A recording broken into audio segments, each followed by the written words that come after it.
Hello, welcome to my channel, and I'm going to react to Ren, and this is the towel of Jenny and Screech, but also Violet's towel. To be honest, the whole thing confused me, and there was such pressure in the comments to make sure I did all three in the same video that I was stressing out. So shout out to Rossi Roo for always helping me with my Ren inquiries, because I had to ask him like, Ross, which one am I doing? And then he sent me the link, so it's all good. So I'm actually well excited. So this is like gonna technically be the third, the fourth and the fifth Ren reaction, because I've already done two now. So oh my god, it gets so confusing. Also, yeah, like, just don't come at me for pausing. Like I try and explain to people, yeah, with hindsight, you know when to pause the video, but when you've never seen any part of the video before, I'm not gonna have any clue if I'm stopping here. Pivotal moment, not pivotal moment. So what I'm saying is, yeah, just give me a break, guys, because I'm trying my best here, but I can't just let it play all the way through, because then, like, the whole video could get blocked because of copyright. So anyway, let's just get on with the reaction. If I stare at the camera a lot, it's just because it always goes out of focus. So I have to manually peer back in, honestly. Anyway, let's go.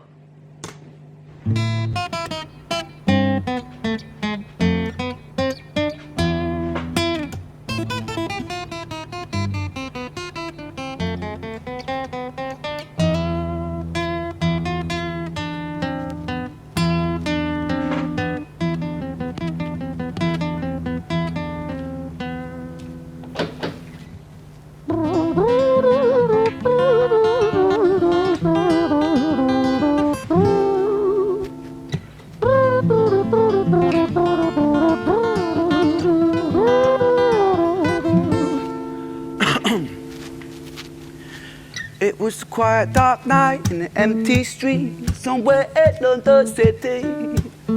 Jenny walked alone, she was dragging her feet. She was heading back home to sleep. Well, she knew this town, she knew this floor, because she walked it about 1,000 times before. She wanted to escape. Can you blame? Oh, okay, I'm gonna go back 5 seconds. Obviously it's the tale of Jenny, yeah, and him saying she knew this place and she just wanted to get home. Already in my brain I'm thinking, did she not get home? Did something bad happen to her on the way back? It being late at night, her being a woman, her walking by herself. I mean, I know we should feel safe in like 2023, but unfortunately for some people that do fucked up things in this world, it just makes it impossible for people to be able to do anything safely. I just never go anywhere by myself because I was nearly kidnapped when I was younger, so a little bit of trauma there, but just a little healthy amount there. His voice, this is the first proper time where you've really heard his voice. Because in High Ren and Sick Boy, like, he didn't really sing, like, not like this. Like, there was a little singing element in there, but not like this. And I actually had a conversation with someone in the comments saying like, oh yeah, like Jamie T, Arctic Monkeys vibes, and he just, it's a cool vibe he's got going on. She wanted to escape. Can you blame? Well, on the very same night, in a different place, there was this hooded young youth by the name of James. He was 14 years old and out of his brain. He'd been smoking ganja with the boys. James, he grew up to be a kid of the street. His mates called him Screech. He was quick on his feet. He was a liar, a thief. At 14 years old, the devil had set his sights on his soul. As Jenny walked home all alone, she felt scared. Usually she was alright, but it was like there was something in the air. A divine intervention telling her to beware, maybe intuition bugging her and making her so scared. Sirens sounded in the distance to the beat of Jenny's feet. A symphony of the night that echoes crime on London streets. Jenny turns a corner, their eyes they meet. Our poor girl Jenny, a boy named Screech. Give me all your money, bitch, give it to me. If you cooperate, then you'll soon be free. I want your purse, your phone, don't fucking look at me. I mean it, bitch, are you listening to me? Jenny freezes statue like a lady shakes stalactite. Feel like liquid nitrogen in the dark night. She tried to find strength to move, but stayed as still as a statue in high-heeled shoes. What the hell you playing at? You playing games with me? I swear to fucking God, I'll slice the rosy off your cheeks. You think I don't mean it, girl? You don't know me. The last thing you see will be a boy code. Screech reached with the sheath of the blade, with the teeth that could bite through steel and slice concrete, and he swung possessed with the devil in his chest, and the statue she was turned to butter in her breath. Oh, do you know what? As soon as he started like describing James Screech, as soon as he started describing the guy, like all of a sudden, like you could tell my body language just changed, because I just got like the creeps. And it's literally so scary. And like in that moment, people could say, oh, why didn't she run? Why didn't she try to fight back? And there's always fight or flight. And you don't actually know which one you're naturally going to do until you're in that situation, which is why it's always really easy to say it from the outside, but you always have to put yourself in the shoes of the person that's actually going through it, because it's a lot easier to say it when you're like comfortable and safe than when you're actually by yourself in the dark. I have thought about this a lot, yeah. If I was to ever be attacked, which like, please God no, if I wasn't still as a statue, I've already got like a game plan. Like, you're gonna gouge their eyes, because the first thing you want to do is take away someone's sight, yeah. As they're like, oh my eyes, you punch them really hard in their throat. Now all of a sudden they can't see and they also can't breathe. Then you grab their hair, you smack their head off your knee, and then you kick him in the balls. And then you run as fast as a motherfucker. When I was a young girl, like 12, 13, like I was approached by a pedo in a car that was trying to talk to me. And for a second, yeah, I actually did kind of freeze, but it's because your brain is like trying to register what's happening, like, wait, what? And then as soon as like, and then someone just clicked in my head, and I literally just ran as fast as I could, but it was so scary because he was in a car. Luckily enough, he turned around though. And obviously anyone could get mugged, like, do you know what I'm saying? It's not just if you're a girl alone, it could happen to you, because it could happen to a guy too. But women are automatically at a disadvantage, because most of the time you're not going to be able to overpower a guy. But I mean, it'd be lovely to think that we're in a world where people just wouldn't attack and hurt people for no reason, but they do. Anyway, oh God, I feel I'm going to be traumatised after this. It was a quiet, dark night in an empty street, somewhere in London City. Jenny lay still on the cold concrete. She's found somewhere to sleep. Well, she knew this town, she knew this floor, 'cause she'd walked it about 1,000 times before. I guess that she escaped. It's such a shame. Oh, his voice though.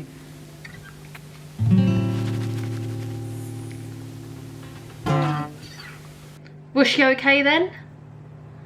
Was she okay, Ren?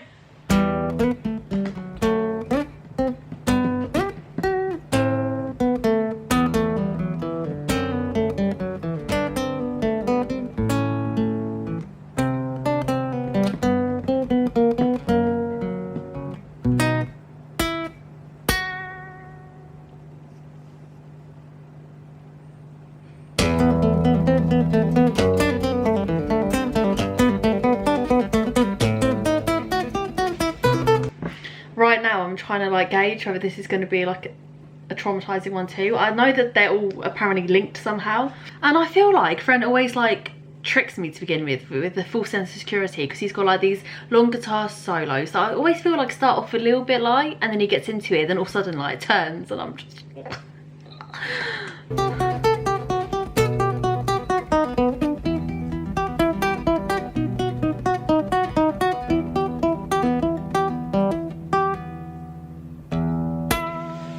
okay.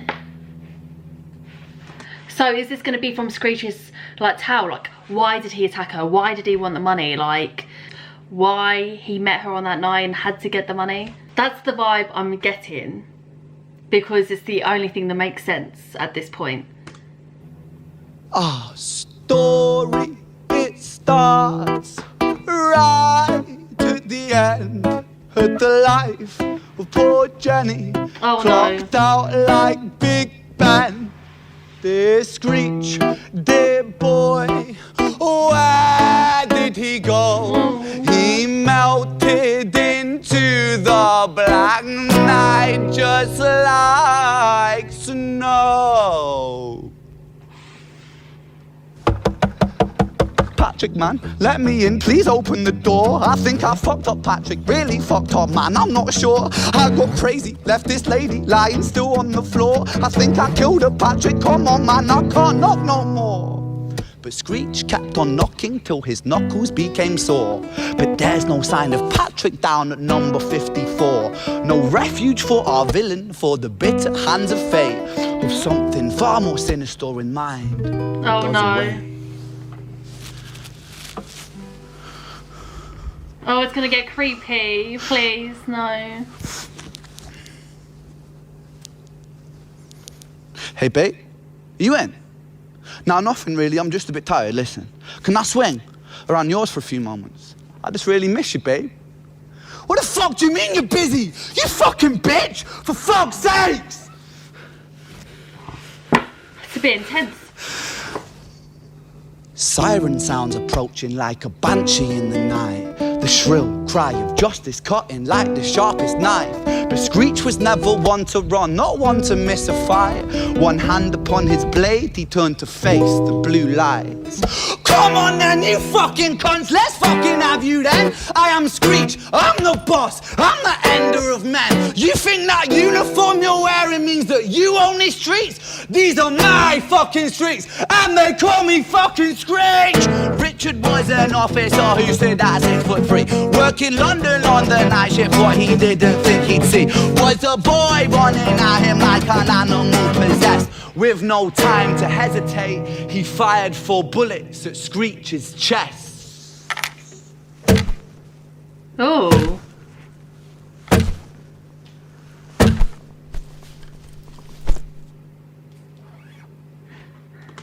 That's actually really cool, and I like how he used the guitar.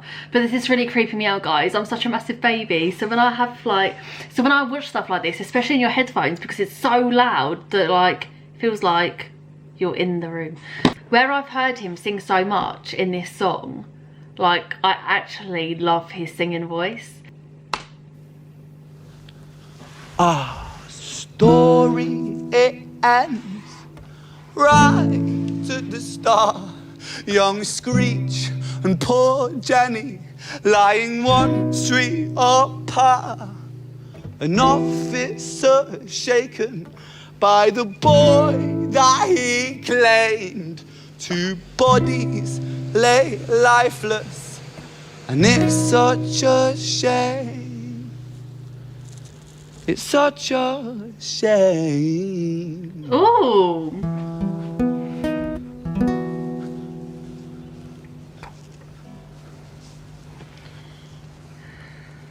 I'm gonna be sleeping with a lamp on tonight, that's what I'm saying.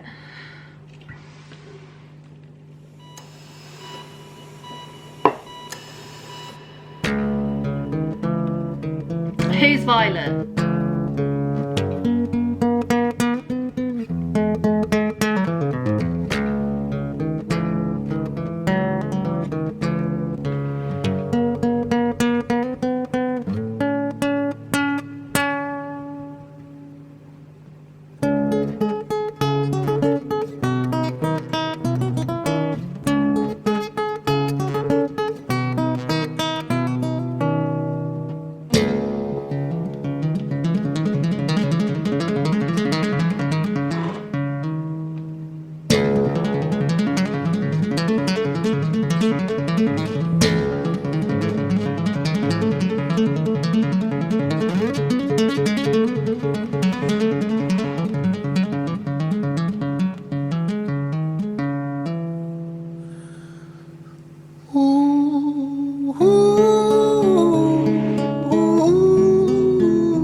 The last 2 have been quite creepy, so I'm automatically just going to assume that this one is going to be equally creepy.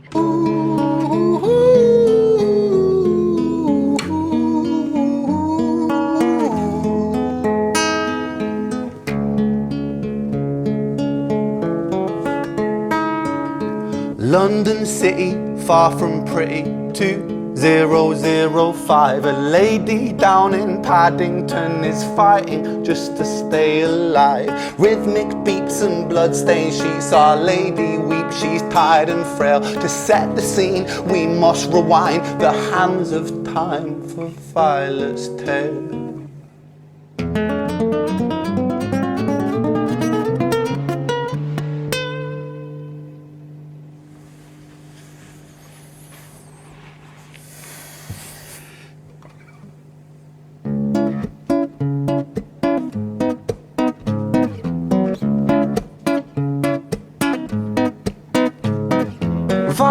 was a silent girl, grew up with violent starts. Her mother was a drinker and her father was a bastard. Every night he took her tie but never left the room. I'll spare you with the things he did, I'm sure her mother knew. Violet was a silent girl, she moved out at 16. A semi-detached council flat, paid for by a welfare scheme. Packing shelves at Tesco, stacking jars like pickled bricks. She met a boy named Stevie and he was a little prick. Oh, Violet was a silent girl and Violet she fell fast. See, Stevie was a wrong un, but he sure knew how to charm her. Every night he took her tie but never left the room. History repeats itself, he paint her black and blue. As a child, your parents are supposed to protect you.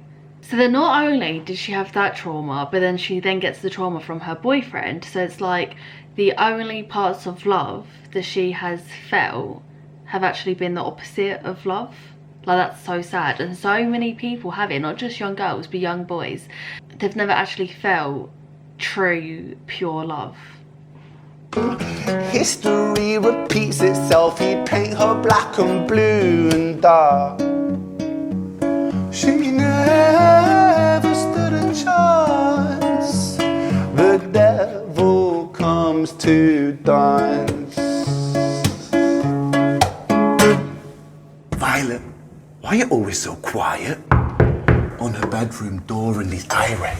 He's been drinking and smoking, he's up late. And he stands by her bedside, she shakes, but her eyes stay shut. You fucking slut, I know you're up. And he pinches her eyelids and folds them up. Violet, why are you lying to me, Violet? She stays silent, things turn violent. That's the sound of his fists when they fall like a crashing pilot. Hit like hailstones, one to the collarbone, full force, full blown, blood splat, bone crack, knick knack, paddy whack, one to the jaw and the tooth spat, detached fist connects and disconnects a bone. A quick deflect to misdirect the blow, but nonetheless his punches met her throat. Such a mess, he's left her bruised and broke. Violet, why you always so silent, Violet? Why you such a little liar, Violet? Do you think I want to do this, Violet? In character, she stays silent. Well, say something, Violet. Silence. Fucking say something, Violet. Silence. Wait. Say something, Violet. Oh no, he's killed her. The guys that beat up and abuse women and people they're in a relationship with is so fucked up, because I dare them to go pick on a man. I dare them to go pick on a man. Like, they're so brave to do it to someone they're supposed to love, but they won't go to a man bigger than them, so they pick on these people. And it's all emotional manipulation. That's how it starts. It starts off slow and they build it up and they build it up. They can't escape from these disgusting, poor excuse of a man. It's just pure scum to do that. Sickening. Not one word, she stays quiet.